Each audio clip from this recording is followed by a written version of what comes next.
Okay, you were speaking about finding your tribe. So let me ask you this. So you get to a certain level in music, right? You get to a certain level in music. And let's say like what happened to Nip. What happened when he was trying to help somebody that supposedly had just got out of jail. The day he got killed, the dude was supposed to meet him at the shop where he was supposed to give him some clothes or whatever the case, and then he ended up getting killed.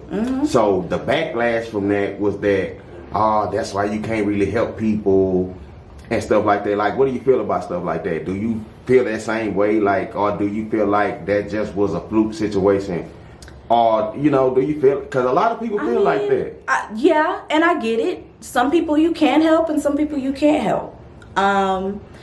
It's all about just knowing the people you're dealing with, and if you're dealing with people that you know and you know that this person is not the best person, they don't have the best, what's the word? Your best interest at heart. Yeah, we could say that. Then that might not necessarily be somebody you're going to help. And that's just what it is. You can't help everybody, and that's the thing. As that, I learned that. That was a lesson. You learn. You can't help everybody. You can't.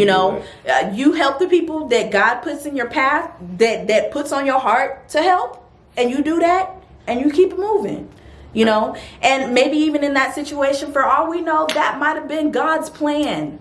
Even though we might not want to accept that and understand that situation that transpired, it could have been a part of this big grand scheme that we don't know nothing about. Only God knows. Okay. I give you that. So let me ask you this here. You coming up from scratch, right, to get to a certain level.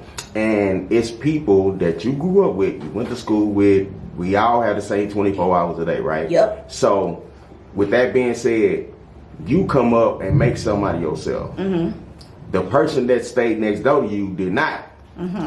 But y'all was friends. So all of a sudden, she feel like that you are obligated to take them with you, I'm guessing, wherever you go, or bring them, or blah, blah, blah. How do you feel about stuff like that? And then let me say this, it'd be a lot of times these same people would not share your videos. They don't comment on your video, on your YouTube videos, your Instagram, your Facebook, everything. All the time, it always be strangers that show you the most love, that deal with you, and then when you blow, them same people expect you to come back. Like, how you feel about stuff like that? Well, I feel like other people's destiny is not my responsibility. Okay, kind of. And when I say that to say, okay, if I make it to a certain point, it's because I put in my work to do what I had to do to get there. Okay. And I feel like if I had to work for it, you need to work for it too. Does that mean that I'm not willing to help you? I'm willing to help you if you're willing to do the work. But if you want me to just give you a handout, I didn't get no handouts. Like most people don't get handouts. You got to put in the work. And hell, sometimes we get handouts and still don't appreciate them and do what we're supposed to do with them anyway. Yeah. So if I see that someone that I know, that they're putting the effort and they're doing what they need to do and they just need that little extra whatever, and I can give it to them, then fine. But if you ain't doing nothing and you just complaining, I'm not going to help you. Not gonna help. I get that. So you end up putting out a project, your first project. What happened after that when you put the project out? After putting out my first project, let's see, that was when I was 16. That was after that I took the break. So after I took my break, yeah, that's right. You went to therapy. I came back. Well, okay. Well, the therapy was recent. Okay, sorry. But it's okay. So when I came back in 2014. That's when I released my first comeback album, I guess, if you want to call it that. I don't know, whatever. Okay. But my return to the grind, so to speak, was Lessons. So I put that out, and what happened? What inspired Lessons? What inspired that? I'm assuming that it was just going off the title. Yeah, it would be self-explanatory, but I still want to know, like, what inspired that, so like Lessons, something in particular. Was it something in particular that inspired that exact song? Because I know with me, when I write, it's always something in particular. Not necessarily. I think the title just came from the one song that's on the album called Lessons, which was about the lessons that I learned in love. And I guess if you listen to the rest of the album, I guess you could say these are different things that I've learned over time. And so, all in all, lessons. After that, I did Sweet Nothings. And, well, let me backtrack a little bit. Lessons was a project that I did before I got pregnant. Okay. And I never got around to putting it out. Wow. And I quit. That's when you quit. Yes. Wow. So I had this whole project, and, you know, that's when social media started coming out. Instagram started being popular and stuff like that. And, you know, I always listen to myself. And my husband was like, we were listening to it, and he was like, you know, you're really good. You're good at everything. He said that? He did. Okay. He was like, you know, Ashton, any situation, any job, anything that you do, you are great at. Okay. You take it and you just run with it. But even though you're good in all those areas, that's not what you're supposed to do. Wow. You're supposed to be singing. Oh, okay. You are an artist. You are a musician, and that's where you're supposed to be. And did that trigger like some type of light bulb at that moment? And then what did you do next? Like right after that? So that's when I put it out. That's when I was like, you know what? Okay, so let's just see what the people think about it. And so, you know, that's when I just kind of started doing my research and learned that I could distribute my own music and do a lot of things on my own. And so from there, decided to put it out. The people loved it. I think that's a valuable key that people need to understand, that everything is public domain. It's really just a matter of just fortitude and time. That's it. That's it. And I think that's the part that everybody fails to realize. They want to skip that part and then just go straight to the, hey, I'm famous and I'm on television and I'm doing all these commercials and #1 hits and all this. Yeah, but you forgot about all the other stuff that you don't see that all these people did. So yeah, it is work. So, all right. So you put the project out. You stopped for a while. It got inspired to do it back again. When did the therapy part though? Okay, so therapy was like 2 years ago. That was 2 years ago. Okay, so we're going through the whole timeline. Okay, so lessons, free, quit, lesson, well, come back, lessons. Crazy. Okay? No. Free, quit, come back, lessons. Okay. These are my lessons. Okay. Okay? And after that,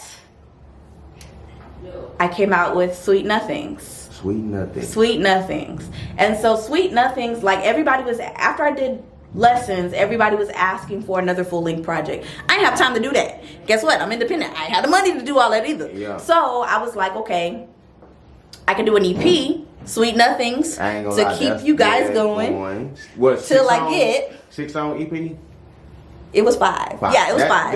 It was 5. Yeah. So, you know, just something to keep you guys going until I get the next big project underway. And so Sweet Nothings was like just a little appetizer just to keep people going. I ain't gonna lie, bro. That's really like the new game, because even though people don't like 6ix9ine, you kind of gotta look at the format of how he operates. He still never dropped the album. Like, before he went to jail, he had 11 #1 hits. You can't really deny that, regardless of how it came about. I'm talking about the actual process itself. Right. And then, like, right now, he, I don't know if how the songs went. I know maybe the first one when he came out was #1 or whatever, but I can't say what the last two, the one with Nicki Minaj or whatever he got out now. But I'm just saying, he always find a way to chart without putting out an album. And a lot of people say, you know what? I just rather, because if you, these days, if a person buy your album, how many songs you think they just, if you do 15 songs, how many songs they just gonna really go through the whole project? How many songs you think they gonna really go through? It depends on the person. It depends on the person. Like, you know, if I say my favorite artist put out a whole album like that, 10, 15 tracks, I would listen to the whole thing. Okay. You know, because it's my favorite artist, right? Okay. And then, of course, after going through the whole thing, I figure out which ones I like and which ones I don't like. Yeah. You know? If it's an artist I don't really know, I was just going to say that. What if you it's a kind new of a artist? different story. I don't know. I mean, me personally, I'm one of those people. I'm gonna listen just out of curiosity. I'm gonna go through the whole thing because, again, if I skip one, I might not know if I like it or not. Yeah. So I'm gonna go through it all Okay. and make my decision after that. After that. Yeah. Okay, so now with the new technology that's going on, what do you like about the new technology that wasn't there now? Oh, well, you did say, but you can put out your own stuff and stuff like that. Like, what platform you on right now? Let the people know. Well, I'm pretty much everywhere digital. iTunes, Google Play, Spotify, Tidal, you name it. Oh, you on Tidal? I got Tidal account. I got you. After this, make sure I get that. Yeah, I got you. I'm gonna put you in my playlist. Please do. Yes, I got you, man. Hey, look, and a lot of people don't understand the process of like how the new, the new technology work when it comes to like online streaming. Because nowadays people really don't buy music, so to speak, or I seen Slim tell somebody one time. A dude walked up to him and was like, "Hey, bro, I got, this is my CD by my mixtape." He told him he ain't had nowhere to put it. Yeah, because a lot of cars don't have really CD players no anymore. more. You know what I'm saying? So just me seeing them, I'm just watching them tell the dude that, and I was like, damn. You know what I'm saying? Like now, the whole thing is reconstructed. So now they got streams. Well, people doing streaming, right? Do you think that's better than the old days? I like streaming. I ain't gonna even lie. I mean, it makes it a lot easier in terms of access. And then of course, again, I like the fact that, you can pick and choose which song you like and which one you don't. Like, remember back in the day, you would go and you would buy the whole album. And you only like 2 songs off of it. You done pay $15. Yeah. So heartbreaking. So heartbreaking. So you don't have to go through all that now. You can just go pick the ones you like and keep it moving. And then stream it, download it, whatever you want to do. I love the process of it all because